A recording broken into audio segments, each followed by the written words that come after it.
Hi guys, my name is Nate Bertone and I am directing Polkadots, the Cool Kids musical, for the educational premiere at Carnegie Mellon University on March 14th of 2016. And today we have an incredible opportunity to talk with the creators of the show. We are in a wonderful technological Google Hangout, and we have the three writers in on video chat from New York City. So I would love for you guys to introduce yourselves. Hi everybody, I'm Douglas Lyons. I am the conceiver, a lyricist, and a co-composer on Polkadots. Hey guys, I'm Greg Borowsky and I am a co-composer for Polkadots. Hi everyone, I'm Melvin Tunstall and I am the book writer of Polkadot. Awesome. So now that we've all introduced ourselves, I would love to start by asking you guys why writing this show was important to you, specifically in today's day and age. With everything that's going on, I really feel like this show has such a crucial message at this point in time, and the audience that it's written for is broad. It's specifically geared towards a certain audience, but it's broad in that anyone that watches it will enjoy it. And I would love to hear from you guys why you were interested in writing it as a team. I'll start it.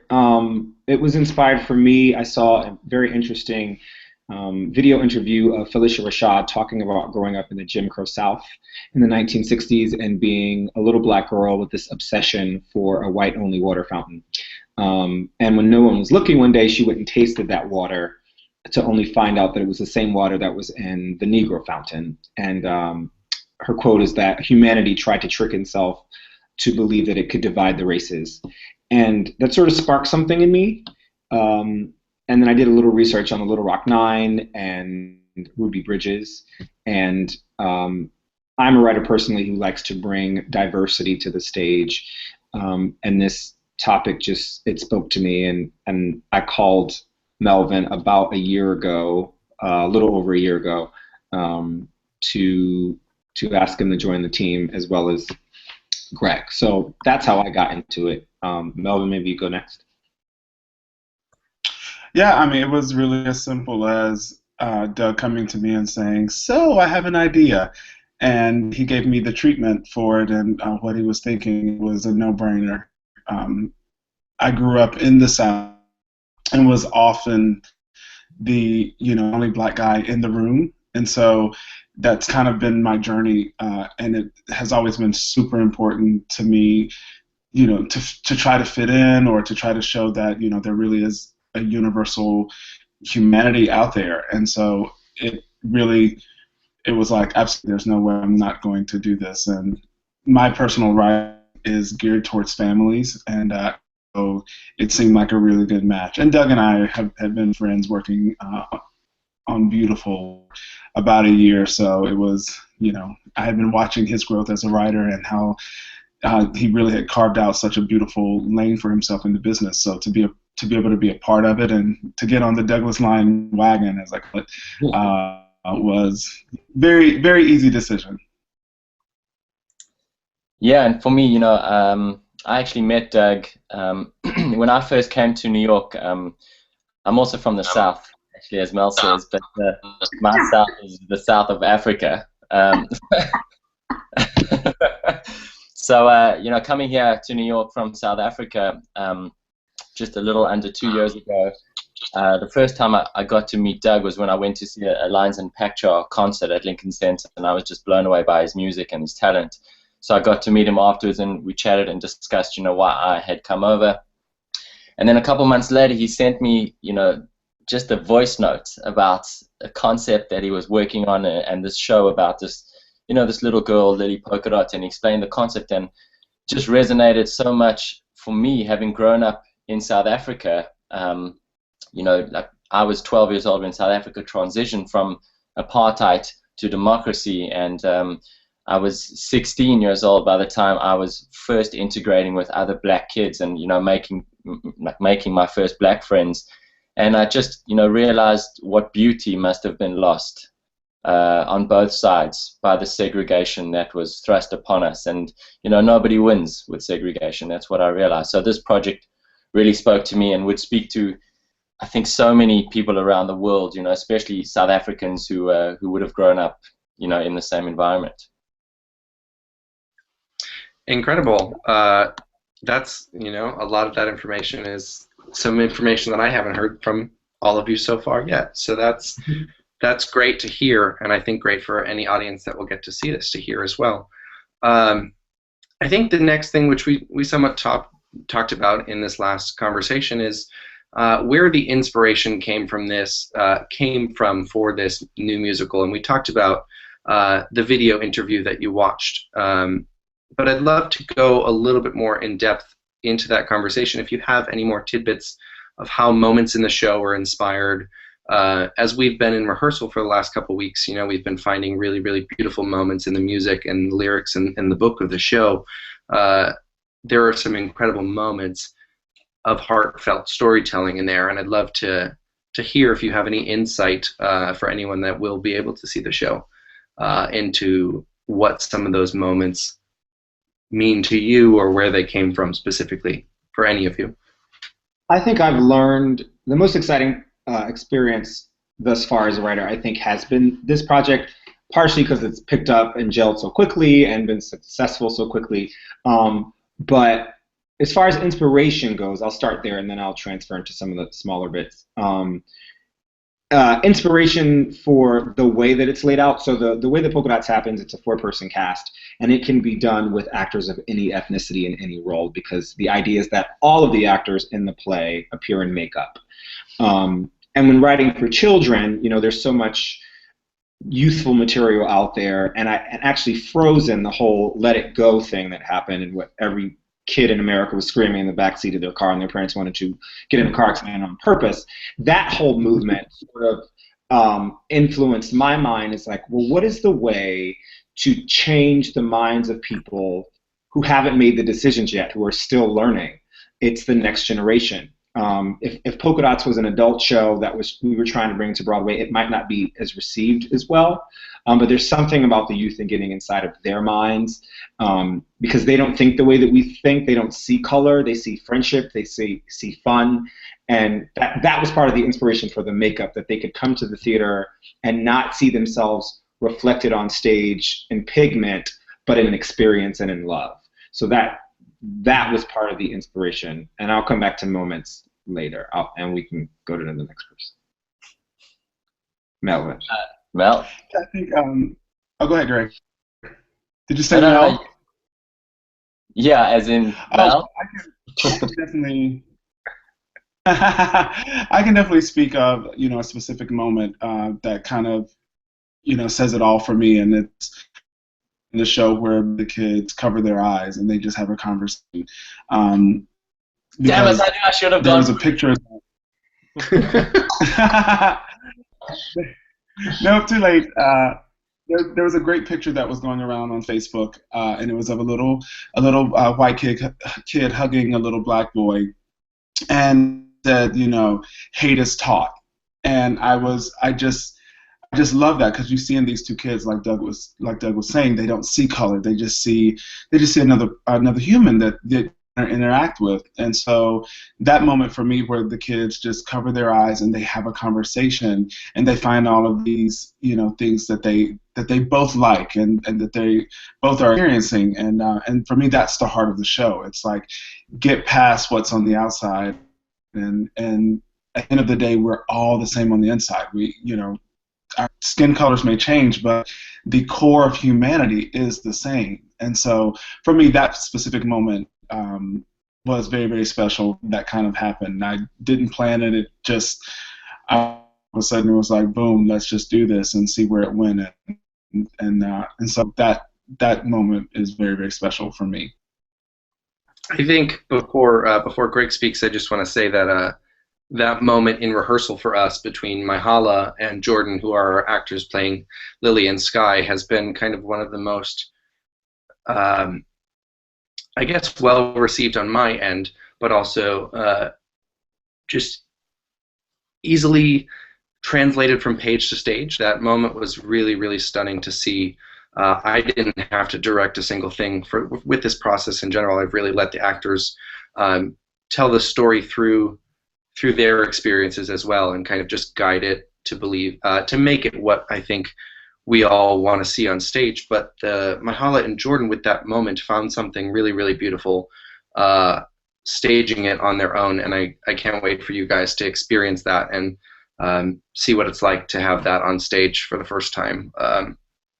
I think covering their eyes and kind of revealing themselves to each other in that dialogue that's there, and the Sprinkler Suspicion music that's around the same time in the show is really, really beautiful.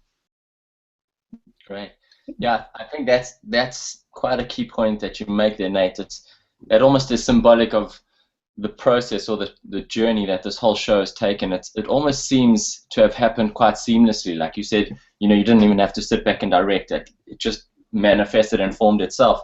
It feels like for us as the writers, this has happened so quickly, and I mean, I don't want to say effortlessly because it's been a lot of hard work, but within a period of 6 months, for me personally, from receiving Doug's first voice note saying, hey, I've got this idea, to having our first reading in New York, it's just when something feels right and is right and spreads the right message, it just thank God that it just happens so seamlessly. But for me, there's a moment, talking specifically in the show, both musically and lyrically, which talks to the process that when we started working on this piece, and I don't want to speak for Doug in terms of concept, but I think his initial concept was about racially, black and white and skin, and I think once we started developing it, we all realized that we were onto something here, and it grew, and it just organically built itself into something that was so much more. And one of my favorite moments in the piece, and I don't want to give away the ending or anything, but is when towards the end, when we realize that this message is not just about skin and race, it's about any bullying and about any outcasts that feel they're not welcome. And in the finale, there's a moment where musically we start to really pick it up, and from a progression point of view, it builds up to tie in with the new lyrics, and the message that if you're gay or straight or a bit overweight or whatever it may be that you're dealing with, you're a cool kid. So that's one of my special moments there that gets me choking up a little bit. Incredible. Something that you guys brought up during this conversation that wasn't initially a question in my head is I'd love to speak about how fast this process has been, and I'd love to talk about transitioning into why we're doing this at Carnegie Mellon. I'd love to talk about how fast it has been since I first met Doug for the first time in November, and how this may potentially inspire someone to keep doing theater and keep writing, but how fast things can happen if you set your mind to it. And for all of you, I saw, you may have not realized that this was going to happen, but I saw Sticks and Stones, the demo on Facebook, and Douglas knows this. I saw the demo on Facebook after one of my cast members, Jordan, had liked it on your page.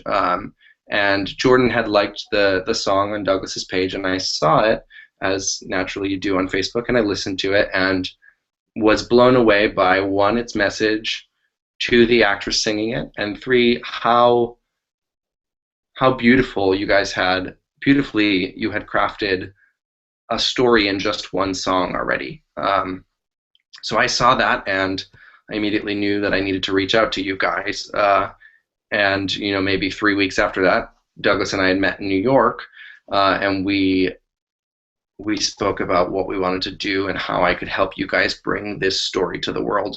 And I want to talk to you guys and hear more about how fast this has really been for you. I know that you said March of 2015, was it, Douglas? Well, March that of was your initial. Yeah, March of 2015 was when I committed to it. So it actually came to me, the idea came to me in September of 2014. And I remember I was sitting on my couch, I was dating someone at the time, and I brought it up. And we actually sort of got into an argument about it because I thought it needed to be intimate. I was like, we can do this with 3 to 4 people. And their opinion was that it should be bigger. And I was like, no, I think it can be intimate. And so I sort of put it on a shelf, which sometimes you do as an artist. You get discouraged and you're like, oh, I don't know, that seems too difficult to figure out. So I actually put it away. But it kept sort of circling back in my heart and my mind. And I was like, forget this. I'm going to go for it. And that's actually when I sort of wrote the first demo down and sent it to Greg. This process is rare. This does not happen. You do not go from a 29-hour reading in August to a full production in March. It just doesn't happen. It's rare. It's lightning striking. But I think it's a testament of the work ethic of these two gentlemen and our respect for one another as collaborators to not be too tied to the material that we were bringing to the table. We cut one of the songs like the day of. It was either the day of or the night before the reading in August. And then there was a magic in the room where people they were listening and the adults were laughing. We call it a kid show, but I think the adults moved more than some of the kids we had in the reading that day. And so this show is really a testament, I think, to not dismissing an idea, revealing it to people that you trust, and going for it, whether it be, a big hit or it gets one production and one reading. You created a thing that is now alive in the world. And if I had never really gone for it and just left it on that shelf, we wouldn't be here. I mean, maybe we would have, but like not now. It would have been who knows when. So that's sort of my timeline of how this has all happened. But the process of feeding off one another's energy and brilliance and efforts has gotten us here, because there were song suggestions that Melvin made that we ended up writing, and then it bloomed. So I hope that answered the question. Absolutely.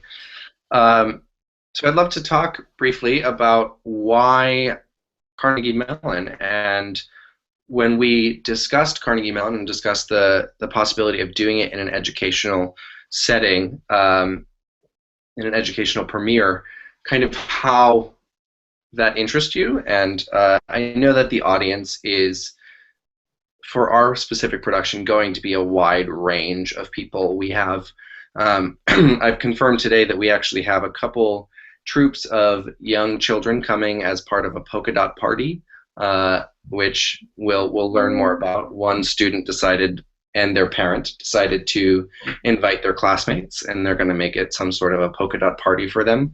But we also have the deans of our schools and high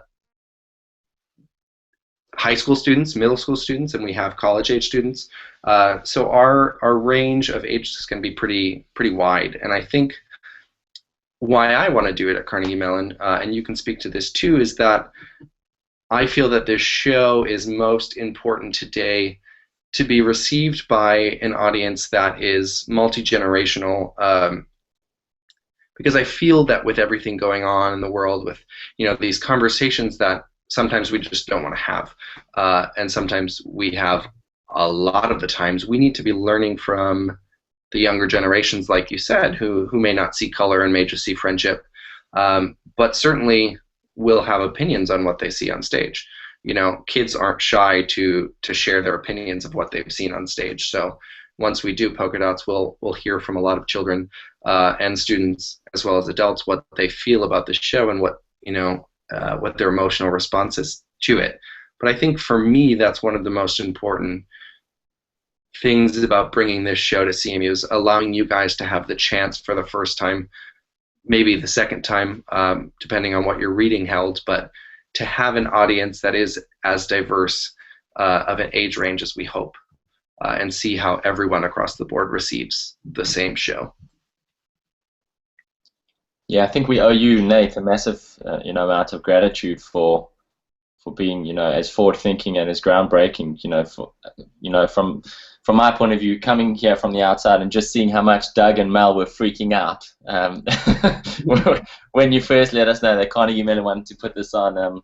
It's inspirational, and it gives us hope. And and every new writer out there that is working on something that's new and fresh, it's great to have the platform that you guys are giving. So yeah, from us to you, thank you, man.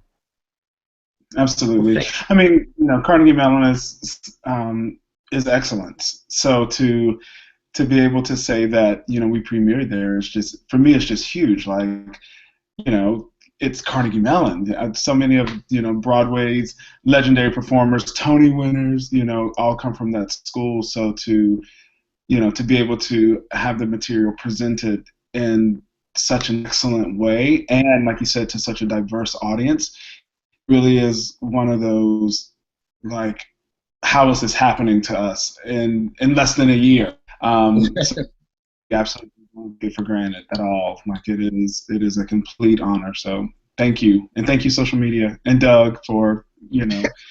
being the runaway train that he is. I mean, that again, just to kind of piggyback. Well, it's true. I mean, Douglas Lyons is, one of the hardest working men in this business, and just from a collaboration point of view, just to be part of the process, but also learning so much of, how when you believe in something, and when it is so deep in your heart, and it's something that it's, I have to do it. I feel like that's what happened. He was like, I have to make this happen, and then the world responds, and it's like, this is why, because it is a message that is needed right now across the board. And the moment where the show transitioned from just being a racial issue to all of the bullying issues that can, and to see the response of the parents, the people saying, I've heard it, I've read about the story, and my kid needs this. I know me, now looking back on high school and being an outcast, a lot of us theater kids, we were outcast. I mean, in high school, because it wasn't sports, it was drama and art. I think it resonates so much throughout this community, and so it was really special to see it go beyond and just kind of bloom into. It's not. I remember Doug saying it used to just be black and white, but now it's gay, straight, it's fat, overweight, and all those lyrics that eventually worked their way. And we realized that it was so much bigger than I think what we even imagined. So I wanna let you know, if I see those kids in the polka dot party outfit, I'm gonna lose it. I almost lost it on the. I'm gonna lose it. Yeah, he's gonna be a wreck. Just please make sure there are a lot of Kleenex over there, wherever we're sitting. Little girls in these polka dot dresses? I'm losing it now. Are you kidding me? I'm done. Continue, Nate. Well, I think what's also interesting about the educational setting is, that we've been picked up by some social media and Broadway World and a couple places to let people know that we're out there and this show is happening. And we've started a Gmail account, Polkadots Musical CMU at gmail.com, if you want to email it to get tickets. So we've started that, and every day I've been getting more and more emails saying, hey, I'd love to reserve 2 tickets. I'd love to reserve 2 tickets. And today I actually received one about a book I didn't know about, and I'm not sure if any of you have read it, but I believe the title was The Lions at Little Rock, and it was a book that these 2 young girls have read for school in Pittsburgh, and it sparked my interest. I hadn't heard of the book, and now I will go pick it up. But a mother had emailed me saying that her daughters had read this book at school, and they want to come see. She wants them to come see this new show to continue the conversation and to spark that conversation. So one of the biggest things also for me is the the element of, hopefully now that we've done this or are doing this on Monday, now that we have this connection, and I love this show. I don't think I could ever step away from this show.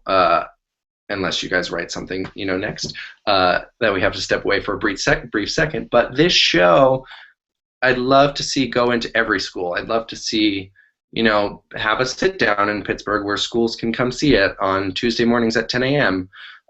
Or, it can come and be their lunchroom entertainment in a way where it can be a formal show. It can be a formal sit down, off-Broadway type show where kids go every morning at 10 a.m.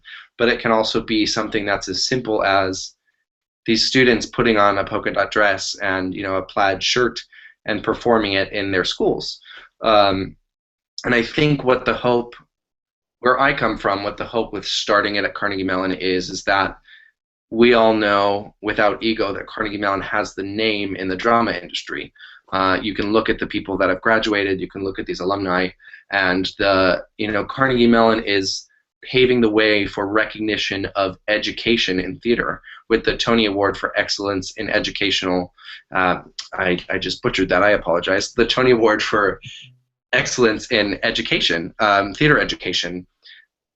They have started something that is such a it's a conversation that's needed. We have all of these elementary and middle school and high school drama teachers that were our teachers and were the people that inspired us to, keep doing this, and now they're being recognized. So I think Carnegie Mellon is paving the way in that respect, and what I want to see it continue to do is pave the way with shows like this and with Polkadots. And if there's any way in the future, although I am a senior and graduating, if there's any way that I can work with Carnegie Mellon to continue some sort of production of Polkadots for the students of Pittsburgh and any state across the country or the world to see in some way, I think it needs to happen. And it is that conversation that's not just race. It's whether you've been bullied or not, which most people at that age have.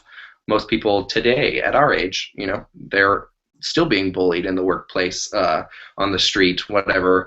I think everyone can benefit from this show. And I may be a little long-winded in my response right now, but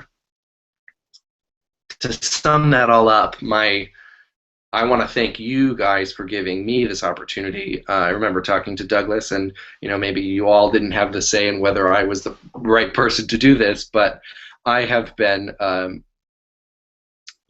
loving every moment that I've been working on this show. And we've talked about it, and I've talked about it with the cast. I've talked about it with my friends. And yes, I am a white male who, as we talk about in the industry, white males are pretty much everywhere. But the opportunity to work on this show that talks about aspects of bullying that I've experienced in my life, and just not even, what I've learned from this is not even that I need to direct. And like you guys talked about, this show doesn't necessarily need a director. It just needs 4 actors that have experienced some sort of this conversation in their life. And the second they get the script, the second they hear the music for the first time, you have, but you will be blown away the next time you get to see an actor's face for the first time that they hear this music. I know the first time that one of our producers, Chanel Smith, heard the music, she immediately responded to the show. And I think it's that. I think in that conversation, as much as every theater piece needs a director, this show is more about 4 actors and a creative team coming together and all having experienced some form of being an outcast in their life. So thank you for allowing me to help you guys tell this story. Yeah, thank you. Yeah, no, thank you. I think one thing that Melvin said one time during the reading was that, this show is not only for those that are being bullied, but it's for the bullies, to see themselves on the stage, to see what they're doing to other people. There's this whole, I have a lot of transgendered friends, and there's every 2 to 3 weeks there's a murder of a transgendered person across America, especially for transgender people of color, and or suicide, and it's sad. It's sad, It's sad that they feel like they have nowhere to go. It's sad that people can't allow people to exist without persecuting them. Even if you don't understand someone, to teach children it's okay to ask questions. Instead of poking fun at that mole or at that role, going, what is that? I don't have that, but what is that? It's how we train our children. My mother says, train the children up as they should go, and they will never depart. It's it's how we build them up to be great human beings. So by the time they are adults, we're not being horrible to each other, that we're not trying to push people over borders, that we're saying, I don't understand you, but I want to figure out how I can, you know. So again, the polka dot party. I'm the kid. I'm done. Like I don't even have to do this anymore. Like I just see those little girls in the little dresses walking in and feel, and it's the other thing. It's feeling empowered. The reason it's not just Polka Dots, the musical, but Polka Dots, the Cool Kids musical, is because hopefully by the time that these kids leave the theater, they all feel cool. That every single one of them, fat, tall, skinny, blind, handicapped, they all feel cool. And if we've done that, I don't write another show. I don't have to write anything else in my life. If we achieve a way to make these kids feel empowered, we've won. Yeah. We've won. Yeah. I just want to maybe build on what Nate was saying, you know, in terms of getting a message to these kids at this age, at a young age. You know, we don't realize the messages that are coming from the media, whether they're subliminal or explicit, that are actually spreading the message that difference means inequality.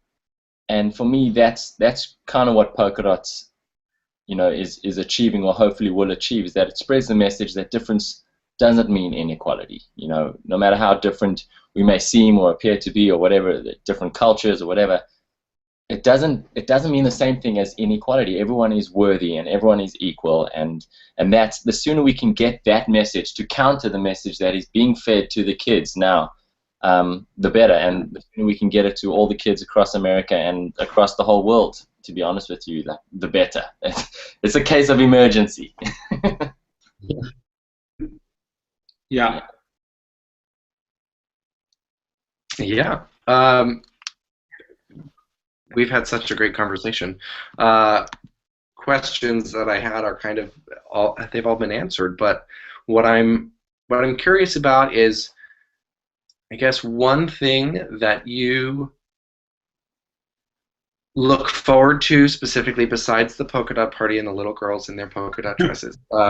One thing that you know, having worked on this show for this long so far, one thing that you're excited about seeing come to life on Monday for the first time, you know, whether we're learning from this, or, you know, and it's something that may not reflect exactly what you had in your mind and we learn from that, or something that you maybe hadn't thought of that is suddenly, oh wow, look at that moment, there it is in the show. And something, you know, as a show grows, obviously through the process of whether it's previews or workshops, something that you're excited about learning or seeing. You may not have an answer. It may be an after-the-fact question. No, I mean, I definitely, for me, it's as scary as it can be to not be a part of the process. I mean, we obviously trust you all.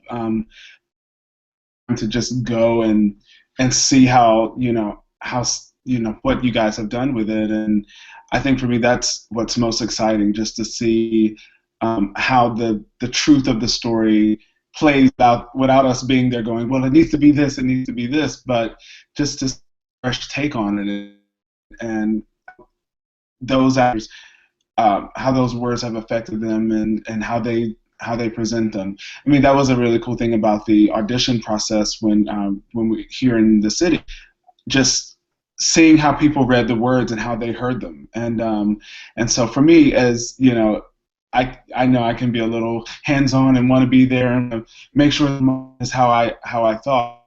It will be very, very exciting just to see how the truth of the story is played out without us, being there. And that's exciting. I think, I mean, even just to hear about, Mahala and Jordan, how they have just, found their moments and how they played that scene. I was like, man, I can't wait to see them and to see how they play this scene out. So, yeah, I mean, I think just to get there and just sit back and go, okay, show us our show. Yeah. Well, to piggyback off of that real quick, we had a rehearsal one day without a rehearsal space. We know that Carnegie Mellon, all the rehearsal spaces are booked for certain hours, so sometimes we're rehearsing 9 to midnight. But one day we decided to rehearse over dinner, and Jordan and Myhala were reading all of the scenes between Lily and Sky, and you guys can feel comfortable that you have written something that translates well into the reader's mind, because we were sitting around the table and they would be going back and forth having this conversation around their dinner table, and people from outside, people from other tables would look over and be like, "What is this, a monologue? What is this? Is it a conversation, or are you actually having this conversation, or is this something that is written for the stage?" So some of these scenes are so just natural to what we'd be wanting, we would want to hear between Lily and Sky. And I think that was one moment that will stay with me forever, is rehearsing over a plate of dining hall food. That's a cool story. I'm excited for, obviously so much, as Mel said, just to hear, I guess, the translation, or at least, your guys' depiction of this piece that we've created.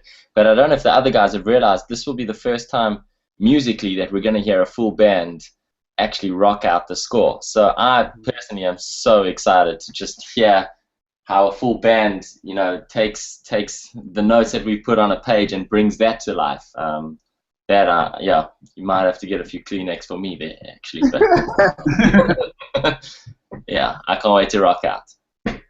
Great.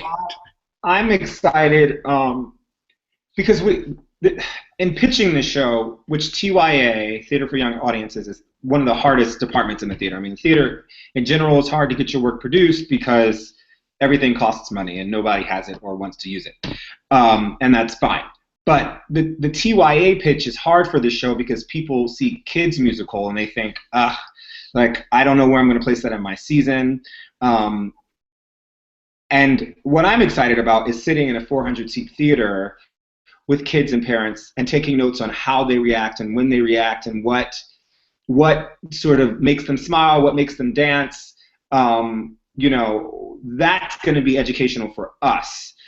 Because we are going to developmental premiere in Connecticut at the Iverington Playhouse in April. And so if there are any changes that are going to happen between CMU and Iverington, we'll learn them on Monday night. So, as a writer, you learn it's not about your intentions of what you think it should be, it's how the audience receives it, and that is what you should listen to. So I'm excited to hear that, to sit next to them, cry, but also listen to when the kids are laughing or when they're sleeping or when they're looking around in the air, because that means you've lost their attention. So that's going to be great for us. Wonderful. I just thinking about that conversation and thinking about the normal process of writing a show and being involved in the first read, the first workshop, and the first production. I feel like this is just this entire process of us doing this show at Carnegie Mellon is such a unexpected order of events for something to happen.